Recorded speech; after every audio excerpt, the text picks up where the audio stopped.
പഴനിയുടെ ഒന്ന് ബസ്സിറങ്ങി അപ്പോൾ ഇങ്ങനെ നടക്കുക പഴനിയുടെ അവിടേക്ക്. എന്നിട്ട് വേണം ഇങ്ങോട്ട് വല്ല ലോഡ്ജ് എന്തെങ്കിലും കിട്ടുമോ നോക്കാനായിട്ട് നടക്കുക. അങ്ങനെ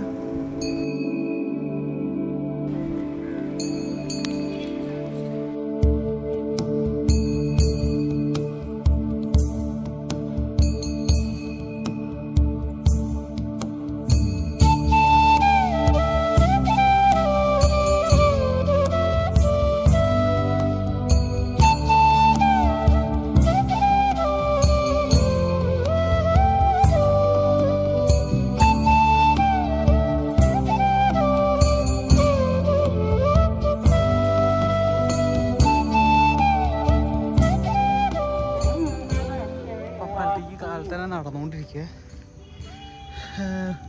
വലിയ തിരക്കൊന്നുമില്ല, സാധാരണയുള്ള തിരക്കും കാര്യങ്ങളൊന്നും ഇപ്പോൾ കാണാനില്ല. കുറച്ച് കഴിയുമ്പോൾ ചിലപ്പോൾ തിരക്കാവുമായിരിക്കും. ഇപ്പോൾ വലിയ തിരക്കും കാര്യങ്ങളൊന്നുമില്ല. വഴികളൊക്കെ ഇങ്ങനെ ആരില്ലാണ്ട് ഇങ്ങനെ എടുക്കുക. പണ്ട് ഇവിടെ നിറച്ച് കുതിരവണ്ടികൾ കാണുന്നു. പക്ഷെ ഇപ്പോൾ കുതിരവണ്ടികൾക്ക് വരപ്പോൾ ഇലക്ട്രിക് വണ്ടികൾ വേണമെന്നാണ് പോയിക്കൊണ്ടിരിക്കണേ. അതിന് ഓരോ സ്പോട്ടുകളും ഉണ്ട് ഇലക്ട്രിക് വണ്ടികൾക്ക് നിർത്താനായിട്ട്. ബസ് സ്റ്റോപ്പ് പോലെ.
ചില്ലി പൊറോട്ട വന്നിട്ടുണ്ട്. ചില്ലി പൊറോട്ട ചൈനീസ് ഡിഷാന്ന് പറഞ്ഞു.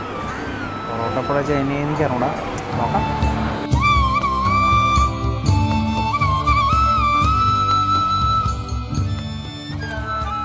കാലത്ത് തന്നെ അമ്പലത്തിൽ പോയി ഫോൺ ഉള്ളിൽ കൊണ്ടുപോകാൻ പറ്റില്ല. അപ്പോൾ ഫോൺ അവിടെ താഴെ വെച്ചിട്ട് പോയി. അതുകൊണ്ട് മുകളിലുള്ള ഫോട്ടോസോ വീഡിയോസോ ഒന്നും എടുക്കാൻ പറ്റില്ല. പക്ഷെ അങ്ങനെ കയറി ചെന്ന് ക്യൂ ഉണ്ട്. എല്ലാവർക്കും അറിയാമായിരിക്കും, ഇതെല്ലാവർക്കും അറിയാം. ചില അമ്പലങ്ങളിലൊക്കെ അതുപോലെ ക്യൂ ഉണ്ട്. പൈസ കൊടുത്തിട്ടുള്ള ക്യൂ, 1000 കൊടുത്ത്, 500 കൊടുത്ത്, 50 കൊടുത്ത്. ഞാൻ കയറി ചെല്ലുമ്പോൾ തന്നെ കാണുന്നത് ഇതേപോലെ പൈസ കൊടുത്തിട്ടുള്ള ക്യൂവാണ്. അവിടെ ഫുള്ള് തിരക്കാണ്.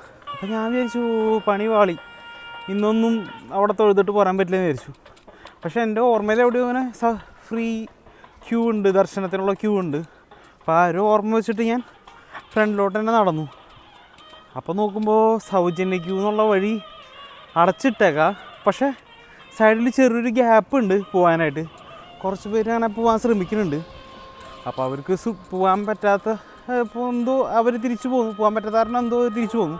ഞാനതിൽ കയറി കുറച്ചങ്ങോട്ട് താഴത്തോട്ട് ഇറങ്ങിപ്പോയി. അപ്പോൾ അവിടെ ആരുമില്ല, ഫുള്ളിങ്ങനെ എന്തോ പണി നടക്കണം പോലെയാണ്. അപ്പോൾ ഞാൻ തിരിച്ചു പോകുന്ന നേരത്ത് ഒരു ചേച്ചിയായതുകൊണ്ട് അറിയുന്നുണ്ടായിരുന്നു. അപ്പോൾ ഞാൻ ചേച്ചിയെടുത്ത് പോയി, ചേച്ചി ദർശനത്തിനുള്ള ക്യൂ ആണോ, ഇത് വഴിയുണ്ടോ? അപ്പോൾ പറഞ്ഞാൽ ആ വഴിയുണ്ട് മോൻ, എൻ്റെ ഒപ്പം വാന്ന് പറഞ്ഞു. ആ ചേച്ചിയുടെ പിന്നാലെ ഞാൻ പോയി. അവിടെ ചെന്നപ്പോൾ ശരിയാ, ക്യൂ ഉണ്ട്. അവിടെ കുറച്ച് ആൾക്കാരുള്ളൂ. അപ്പോൾ ഈ 500 കുറേ പേര് അവിടെ ക്യൂ നിൽക്കണം. അവർക്ക് എന്തിനാണ് അവിടെ നിൽക്കണേ അറിയാൻ പാടില്ല. കുറച്ച് പേര് മാത്രം ഇവിടെ. എന്നിട്ട് ഞാനൊരു 10-15 മിനിറ്റ് മാക്സിമം ആ ക്യൂവിൽ നിന്നിട്ടുണ്ടാവും.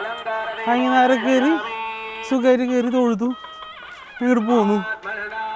എൻ്റെ അമ്മയുടെ അടുത്ത് ഞാൻ വിളിച്ച് പറഞ്ഞിട്ടാണ് പോകുന്നത്, ഞാൻ കയറാൻ പോവാ തൊഴാൻ പോവാ. അത് ഞാൻ നേരത്തെ ഇറങ്ങി പോകുമ്പോൾ അമ്മയ്ക്ക് അതിശയമേ നീ ഇത്ര പെട്ടെന്ന് തൊഴുതിറങ്ങിയ. ഒന്നാമത് ഇവിടെ തിരക്കൊന്നുമില്ല. ഒരു വലിയ സാധാരണ ഞാൻ വന്നിട്ട് വരുമ്പോൾ കാണാറുള്ള തരത്തിലുള്ള തിരക്കോ കാര്യങ്ങളൊന്നും ഇല്ല. വളരെ തിരക്കുറവാണ്. അതുകൊണ്ട് വേഗം തൊഴുത് പോന്നു. പക്ഷെ എനിക്കിപ്പോഴും മനസ്സിലാവാത്ത കാര്യം, എന്തിനാണ് പൈസ കൊടുത്ത ആൾക്കാർ പോയി ക്യൂ നിന്നിട്ട് ദൈവത്തിനെ കാണാൻ നിൽക്കണേ?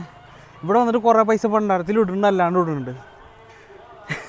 ആക്ച്വലി എനിക്ക് ദൈവത്തിനെ കൂട്ടിലടച്ചിട്ട് ആൾക്കാരെ നിർത്തി കാണിക്കുന്ന പോലെ, ടോക്കൺ എടുത്ത് കാണിക്കുന്ന പോലെ എനിക്ക് തോന്നണേ. അത് എൻ്റെ പെർസ്പെക്റ്റീവാണ്. അത് ശരിയാണോ തെറ്റാണോ എനിക്ക് അറിഞ്ഞൂടാ. അത് നിങ്ങളുടെ അഭിപ്രായം പറയാം. ദൈവങ്ങളൊക്കെ കച്ചവടം ചെയ്തുകൊണ്ടിരിക്കും. ഇപ്പോൾ നമ്മളത് അറിയാണ്ട് വാങ്ങിക്കാൻ പോയി വെറുതെ നിൽക്കുക റോട്ടിൽ. അമ്പലങ്ങളിൽ പോയി നമ്മൾ വെറുതെ ദൈവങ്ങളെ കാശ് ചെയ്യാൻ വേണ്ടി വാങ്ങിച്ച് നിൽക്കുക. ദൈവങ്ങളൊക്കെ മാർക്കറ്റ് ചെയ്ത് തുടങ്ങി. ദൈവത്തിന് വിളിക്കുന്നത് ഞങ്ങൾ എവിടെ നിന്നാലും ദൈവത്തിന് വിളിക്കാം. അതിന് അമ്പലത്തിൽ പോകണമെന്നൊന്നുമില്ല. ദൈവം അമ്പലത്തിൽ മാത്രം വന്ന് പ്രാർത്ഥിച്ചാൽ വിളി കേൾക്കുന്നൊന്നുമില്ല. നിങ്ങൾ എവിടെയാണ് പോകണമെന്ന് നിങ്ങൾക്ക് അവിടെ പോയിട്ട് പ്രാർത്ഥിക്കാം. വെറുതെ പൈസ കൊടുത്ത് ഞാൻ അവിടെ പോയി ഇത് ചെയ്തെന്ന് പറയുന്നത് നമ്മുടെ അന്തസ്സിനെ മറ്റുള്ളവരുടെ മുമ്പ് കാണിക്കാൻ ഒരു പോകാൻ എനിക്ക് ഒരു പോകാനില്ല. അവരെ ഞാൻ അത് ചെയ്തു ഇത് ചെയ്തു 10,000 രൂപയ്ക്ക് ഞാൻ അന്നദാനം കൊടുത്തു. ആർക്കാണ് അന്നദാനം കൊടുക്കണേ? വയർ നിറച്ച് വരുന്ന ആൾക്കാർക്കാണ് ഞാൻ അന്നദാനം കൊടുക്കണേ. എനിക്കതൊക്കെ കോമഡി ആയിട്ട് തോന്നണേ.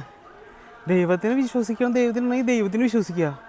ഇവിടെ ഒരുപാട് വയ്യാണ്ട് പാവങ്ങളായിട്ട് നടക്കുന്ന ആൾക്കാരുണ്ട്, ഒന്നും ചെയ്യാൻ കഴിവില്ലാത്ത ആൾക്കാരൊക്കെ ഉണ്ട്. അവർക്ക് കൊടുക്കുക. അമ്പലങ്ങളിൽ വൃത്തിയാക്കുന്ന ആൾക്കാരുണ്ട്, വേറെ ജോലിക്കാരുണ്ട്. ദൈവത്തിനെ അവരാണ് ശരിക്കും ഇത് ചെയ്തുകൊണ്ടിരിക്കുന്നത്. അവർക്ക് കൊടുത്ത പൈസ അതിന് ഉപകാരത്തിൽപ്പെടും അവർക്ക്. അറിയില്ല ഇതെന്താ സംഭവം. എന്തെങ്കിലുമൊക്കെ മാറുമായിരിക്കും, നമ്മുടെ ആൾക്കാർക്ക് എന്തെങ്കിലുമൊക്കെ തിരിച്ചറിവ് വരുമായിരിക്കും. ഞാൻ അമ്പലത്തിൽ പോയി ഞാൻ പൈസ ഒന്നും ഇടാറില്ല. ഞാൻ പോകുന്നത് ദൈവത്തിന് കാണാനാ, ദൈവത്തിന് എന്നെ അർപ്പിക്കാൻ വേണ്ടിയിട്ട് ഞാൻ പോകണം. ഞാൻ അവിടെ പോയി സംസാരിക്കും, എനിക്ക് പറയാനുള്ള കാര്യങ്ങളൊക്കെ ദൈവത്തിൻ്റെ അടുത്ത് പറയും. ചില സമയത്ത് എനിക്ക് മറുപടിയും കിട്ടാറുണ്ട്. അത് ഞാൻ തന്നെ പറയുന്നതാ. അത് പണ്ടുള്ള ആൾക്കാർ വിവരമുള്ളവർ പറഞ്ഞാൽ ദൈവം എനിക്ക് നിങ്ങളുടെ മനസ്സിൻ്റെ ഉള്ളിൽ തന്നാ, നിങ്ങൾ പറയാനുള്ള ഉത്തരം ശരിയാണ് തെറ്റാന്ന് നിങ്ങളുടെ ഉള്ളിൽ തന്നെ കിട്ടും. അതിന് അമ്പലത്തിലൊന്നും പോകണ്ട. ദൈവം എനിക്ക് നിങ്ങളുടെ മനസ്സിൻ്റെ ഉള്ളിൽ തന്നെയാണ്. അത് നിങ്ങൾ മനസ്സിലാക്കിയാൽ മതി. ശരി അപ്പോൾ ബൈ.